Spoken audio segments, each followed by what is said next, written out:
for the late great Mike Leach. We had him here for 3 years. We got to cover him and hang out with him, and just an amazing, unique, brilliant guy and coach. So let's start with you talk about Swing Your Sword, which it was a great book. I've read it a couple of times, and how Leach challenged you to play with house money. You were not playing well in spring ball. Walk us through what Mike Leach said to you and what played out after that. Yeah, certainly. So I was doing what a lot of athletes do. You know, you get to maybe the starting position, you get to the place that you dreamed of, and then you start playing like you've got something to lose. And I was playing with timidity. I was playing not to make a mistake. I was in a little bit of a quarterback competition with a younger guy who was really talented. I was always looking at what he was doing. And one day after practice, Leach just told me to stick around.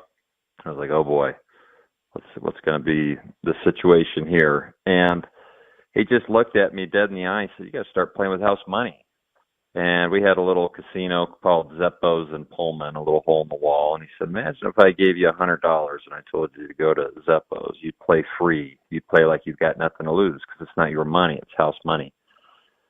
Instead, you know, if you played with your own paycheck, well, you're going to play like you've got something to lose. And you're going to play like, you know, with timidity, all that type of stuff. And, you know, he attributed that to what I was doing in my own game right now. Whereas I was a walk-on forehand, you know, I cut it loose. I'd had nothing to lose, and he made the point like, hey, now you're in this position, you need to keep that same mentality, and he wanted me to be decisive, right, wrong, or indifferent. He just wanted me to, in his words, swing my sword, and I thought, wow, that was such a huge coaching point for me, and I really think it's the greatest source of interference for any athlete. Is that they're so afraid of making a mistake, whether their coach is going to get mad at them or worrying what people are thinking about them or any of that stuff. And if they can learn and find the skill to just, you know, whether it's, they call it house money or swing your sword or cut it loose or let it rip, it really frees them open and up. And I noticed this in college coaching when I coached quarterbacks, and I notice it now in my mind strength training. It's the greatest skill, and it all stemmed from Coach Leach. Now, here's the important part, though, is as a coach, a lot of people want their player to do that. But a lot of coaches, what I say is they do Jekyll and Hyde coaching. Mm-hmm. So it's like, you know, the kid makes a mistake or the athlete makes a mistake, and they immediately yank them or they immediately reprimand them.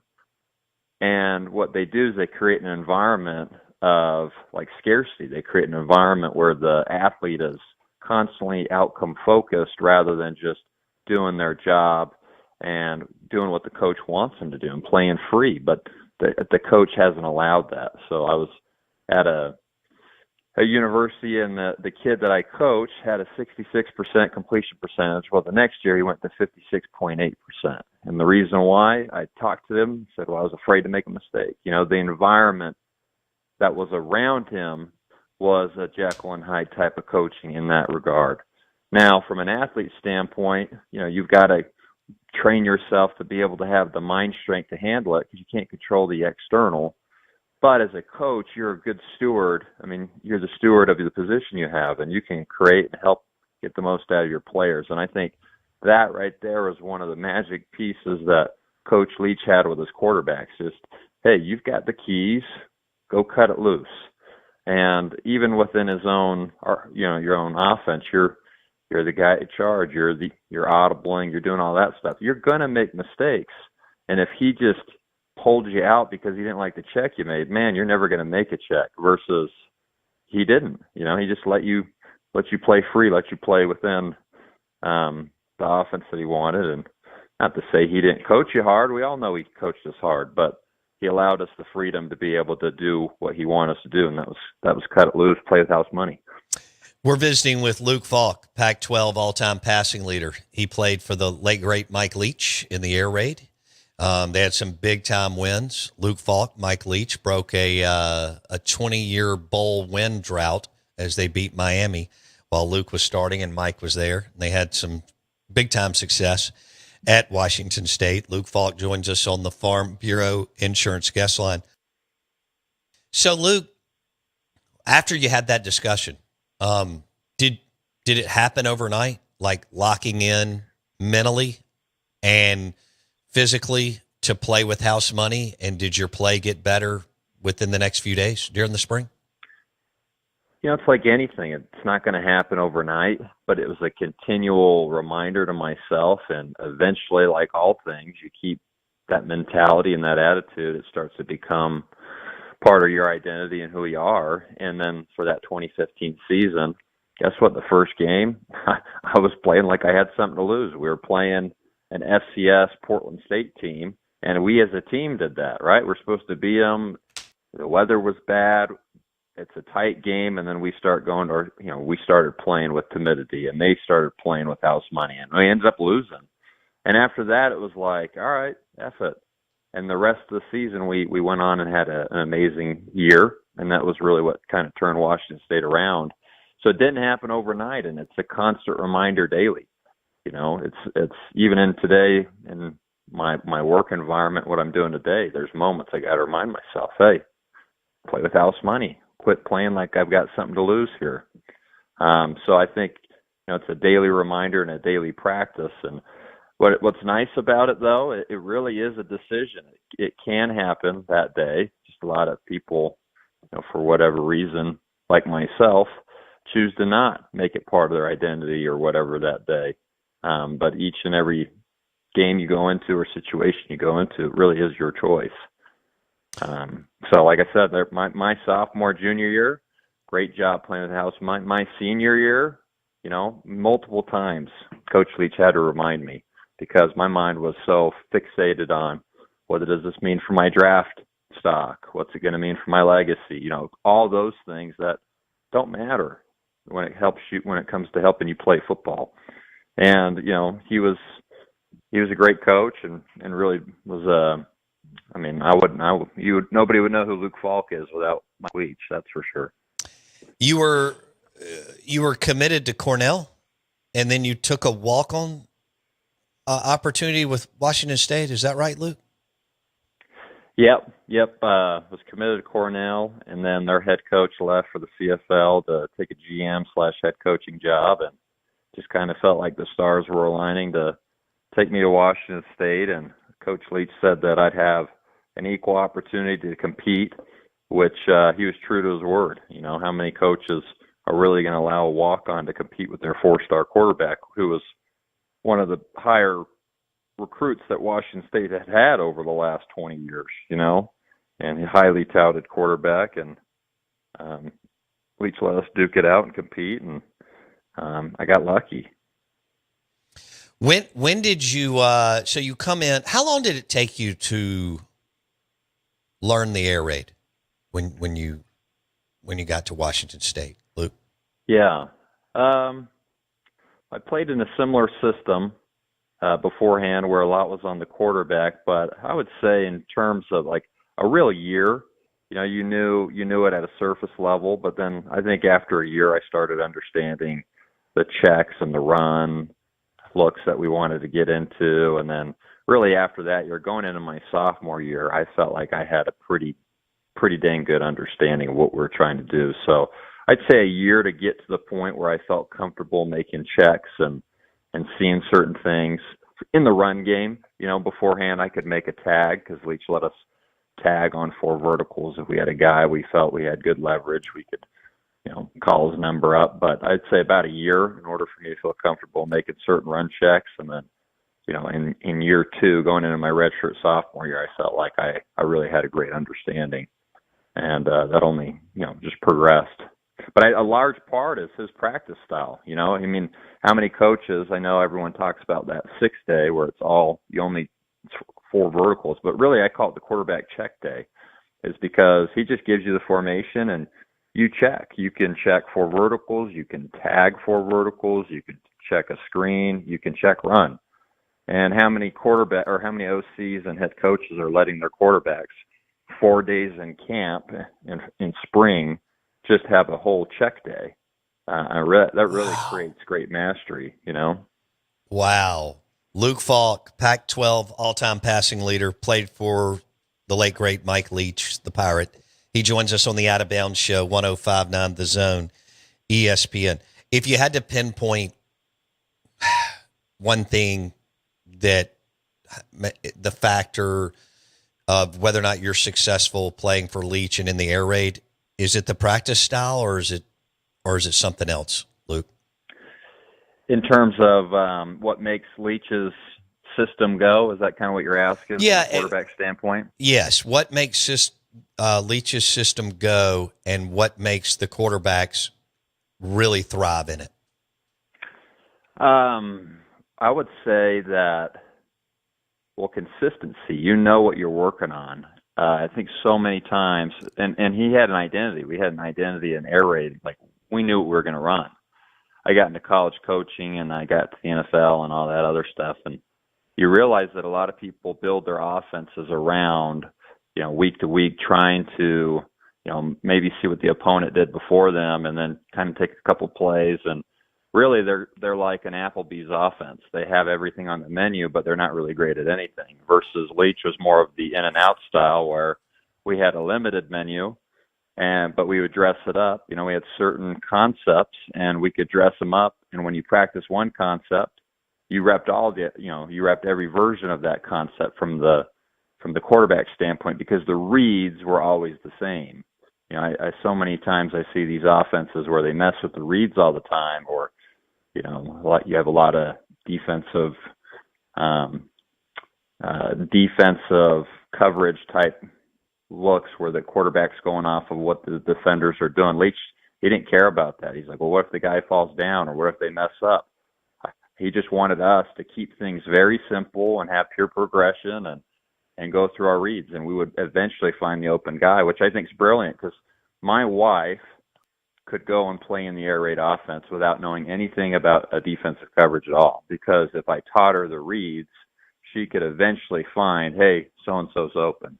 Now, if you pair that with understanding, certain looks defensively, can help you speed up your decisions that much faster. But at the root of it, the simplicity that the air raid provided for the quarterback and the consistency really allowed them to master it. And then I also think, people joke about Leach going down to Key West in the off season, which, that is pretty funny and all that looking back on it. But to me, I think it's a brilliant moment again, because what did he do for the quarterbacks? Hey, you're writing the scripts rather than everyone holding their hand and giving them the scripts of what they want to run at 7-on-7. No, you're the coach. You organize 7-on-7. You organize what you need to do.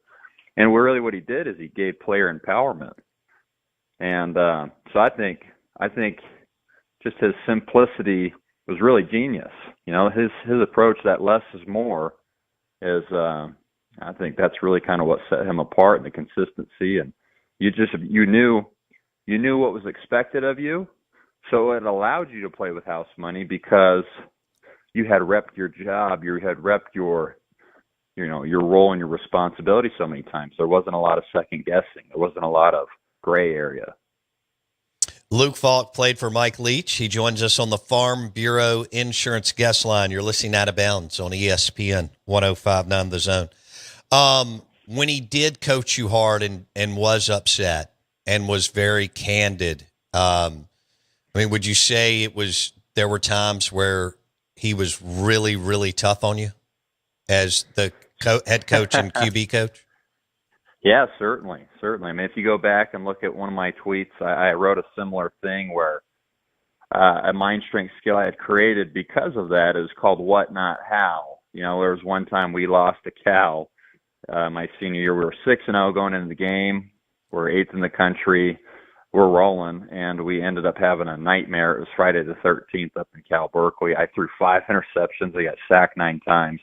Even staying the stat line is just like hard for me to even fathom. But the next day, Leach comes in on Leach time about a couple hours late and looks at me, says, "You got to be the slowest mother effer I've ever seen. I'm so tired of you standing back there like an effing statue." And he went on for 10 minutes. This was just going into me.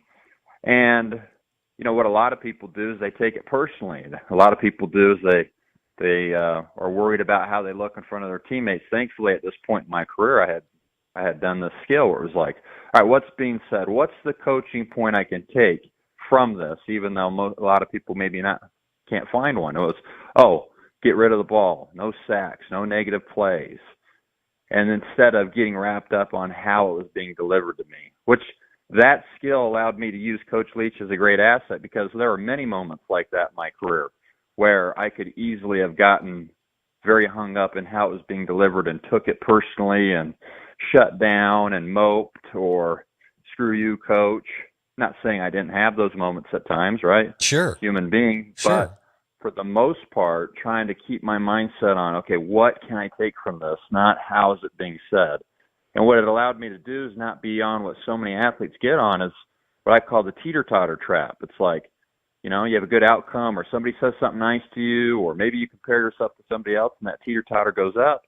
Well, the opposite happens if all those things don't happen, and you're just living on this vicious playground right there that you really don't have a lot of control of, because all those things are external.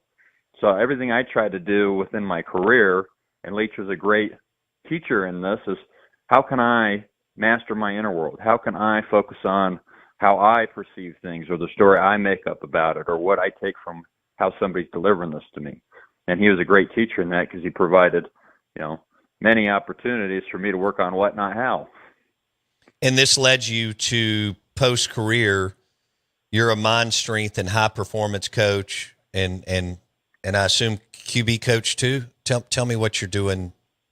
Yeah, so I was in college coaching, had some family health stuff go on. I got out of that, and I love coaching. I mean, I really feel like that was what I was born to do. And I'm not doing any quarterback coaching anymore. I do work with a lot of quarterbacks, but it's only on the mind strength standpoint. It's only on trying to be able to help them unlock their greatest asset, which is their mind. Because if you think about it, we work on our body, we work in the weight room, we work with maybe a specialized coach to all get strong. But when it comes down to your worst and best performances, everybody I've asked, that has nothing to do with their physical capabilities. It had everything to do with the state of mind that they're in.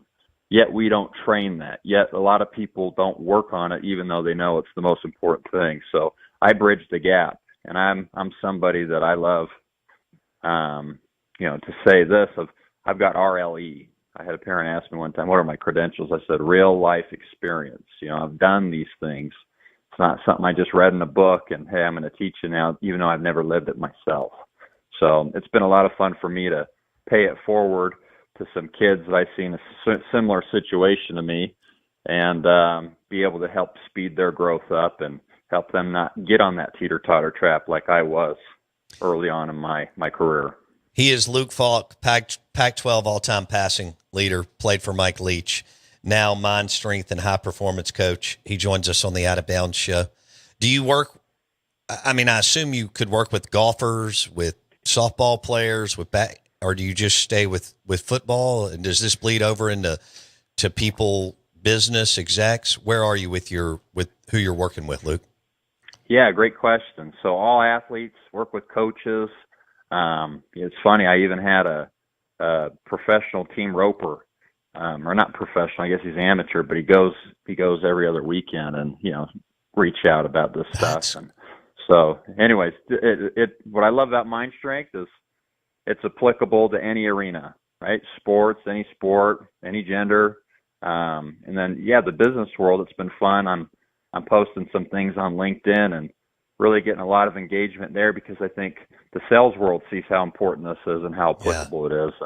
And that's picking up more steam, working with some sales teams and getting some keynotes ready to go for those guys and those business women as well. That's awesome, man. Congratulations on your success. Yeah, thanks. I got a book coming out October 24th, I think is the official date. It's called The Mind Strength Playbook. So if anybody is wanting to elevate their game or really just master their inner world, right? There's so much noise going on. There's so much things outside of our control in the external, right? Political, this, that, and the other that we can't control. But if we can learn how to master our mind and our inner world, we're going to be all right. Yeah, I think about the U.S. Open yesterday and guys just melting down. golly, the course was brutal and the rain and everything going on, and a couple of guys, stayed in the saddle. It's, as you know, it's extremely difficult to do. It is.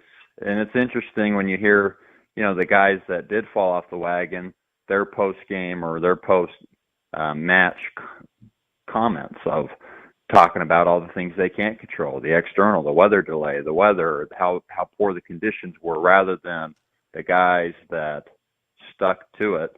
They're talking about their process. That's right. So one's focused on the external, one was focused on the internal. One's focused on things they can control, one's focused on things they couldn't. And that's a big difference right there. No doubt. We'd like to have you on again closer to your book being released. And how That'd about that? That'd be awesome. Yeah, that'd be great. I appreciate it. Man. Yeah. All right. So Luke Faulk, all-time Pac-12 passing leader. And I think he knows he was fortunate, blessed to play for the Pirate and Mike Leach. We were fortunate to have him for 3 years here. Luke, thanks so much. And Thanks. I'd like to do this again soon, okay? That'd be great. I appreciate it. You guys have an amazing day. Thanks, man. Luke Faulk, that was fantastic. On the Out of Bounds show, Leach challenged him. Play with house money. Swing your sword. He did it. Became the all-time Pac-12 passing leader. We're live in the Bank Plus studio. Brian O'Connor, Hail State baseball coach at 9:30.